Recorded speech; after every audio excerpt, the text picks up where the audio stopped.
This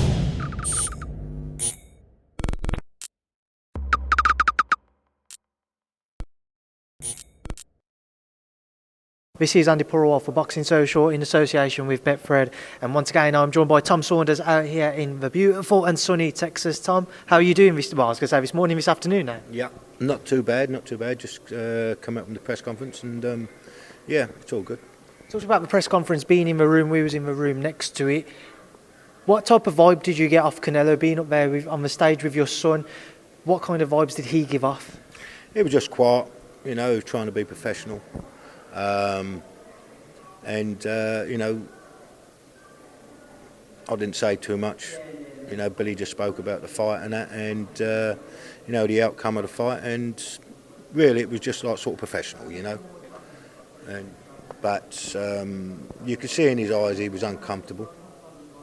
You don't get a lot of fighters get underneath Canelo's skin, and normally it's just all about him, if you know what I mean. It's all about, the Canelo gravy train. Most fighters just sit there and just, nod their heads. But you could see he wasn't comfortable. With every passing day, Tom, as we get closer to Saturday, how much more confidence are you getting from how Billy Joe is kind of feeling around the fight, and of course being in around Canelo and the way that maybe he's reacting to everything? Billy just wants to fight. I mean, all this, big shows and ring walks, he loves all that. He loves it. And now he's heard say that he's going to get a good ring walk. It's going to be lights, it's going to be that. He's, he just thrives off of that. And he always has done. So that's not going to affect him at all. If anything, that's going to rev him right up. Because as I say, I mean, he's, as amateur, his brother Tom would just come down to the ring, amateur and professional, climb in, do his job, climb out. Billy Joe wouldn't. He'll walk down nice and slow. He'll have all the flash shorts on him. He'll have all the flash robe. He loves all the attention. And if anything, he craves it. So, all that side of it is not going to affect him one bit. And I've heard a lot of people speaking about that here. How is the big occasion going to get to Billy Joe? That's just going to rev him up. Tom, we've had two face-offs in the last 2 days. We saw one on the balcony just outside to our right, which was a bit more engaging between the pair of them, and then today was ice cold, intense. What would you guys take away from both of those stare-offs? Well, today was it's business. I mean, all the other issues have been sorted out. So today was business. Yesterday was a bit of mind games. Joe definitely got under Canelo's skin, which he always do. All his opponents, I don't know what it is about him, but Joe just gets under the skin. A lot of people said here, you don't get many people do that to Canelo, but you could see, I was right next to my son, you could see he was trying, he was holding it together, he was trying to, Canelo, but in the end, he sort of, he broke. And he said when he walked away, you're in big trouble now. You're in big trouble, And me and Billy just laughed. But, the job what Billy had in his mind to do, was done. It's just Billy just proving a point to himself and everyone else that he can get underneath Canelo's skin. And Billy Joe's very good at that. I spoke to Eddie Hearn yesterday, and Eddie told me that Canelo wants to knock out Billy Joe. He wants to kind of punish him for what's gone on this week. Just your thoughts on that? We hope he comes out. I mean, Billy Joe thrives on that. You come tearing into Billy Joe, right, and you'll walk on to everything all night. Bring it on. Let him come forward. So it just play into Joe's hands once he does that. Tom, we've seen Tyson certainly in and amongst all of the interactions between the camps and with Billy. How key has it been? You've got the world heavyweight champion here, not just the world heavyweight champion, but a very good friend of your son's here, to take away from the spotlight and the aura that Canelo can carry at times? Well, look, every fight has been about Canelo. Tyson being here, it's, when he walks into a room, it just lights up. There's an aura around him. And would this, here now. Canelo feels, you can see it by him and his team, it's not all about him. I mean, we've got, an handful of people here, right? You know, we've got, in the team, 12. Tyson's here and his brother, Tommy Fury, and his trainer, Sugar Hill, to watch the fight. So there's only a small amount of us here, but the atmosphere around us, right, it's like we've got, 200 here, you know, and about 15 people. And that's what this, that's what Canelo's team and Canelo himself don't like, because it is all about Canelo.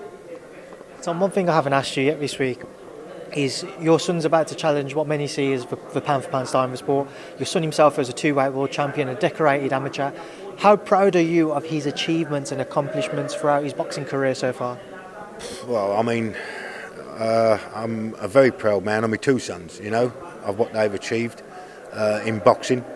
My Joe took it to another level, and I'm very, very proud of him, and there on Saturday night I'm going to be nervous, but I'm going to be so proud that he's in there, and especially when he wins and he lifts those belts, I'll just be bursting with pride, bursting. How much have not just yourself but the entire team thought about that moment being, I don't know whether Amber news for Roy, because Billy Joe holds one of the titles, but just having the hand lifted and being told that you are victorious, how much have you guys all dreamt about that? I think about it every night since this fight was announced the very first time, right up till now. I see it, I dream about it, I see the fight, and I can see Billy Joe's hands, hands being raised. But out of all that, it's not about the belts, right? It's about, and I've said it before, honour, pride and respect. And that's what Billy Joe's after out of boxing, is respect and recognition. Out of British boxing. I mean, outside of the UK, likes of the Americans, I mean, since he beat Lemieux, they started to talk about him, where, back home he's known as a bit of a bad boy and this and that. He's got a very good art. He does a lot of stuff for charities that no one knows about. And when you see that side of him, right, and then he gets called a bad boy. I know he does certain stuff, but no, I'm very proud of him, and I know he's going to do it here Saturday night. I've seen it, and roll on fight night. Just a final thing on Billy before I have one other question. With regards to, ever since that David Lemieux fight, there was a lot of hype around Billy on the back of it. Everybody was excited to see him back out. For whatever reason, he just couldn't get that big fight up until now. Reflecting on it, are the frustrations reflecting on his past couple of years? Well, I mean, that David Lemieux performance, everyone thought, back in the UK, they was all saying, he's going to go over, get knocked out. This is the hardest middleweight puncher, all this here and that. He's done this, and he was a very good man. And, Billy took it to, we didn't see 100% of Billy, we seen about 75%, right? When he boxed Andi Lee, right, it was 75%. But he got over there, and he likes proving people wrong.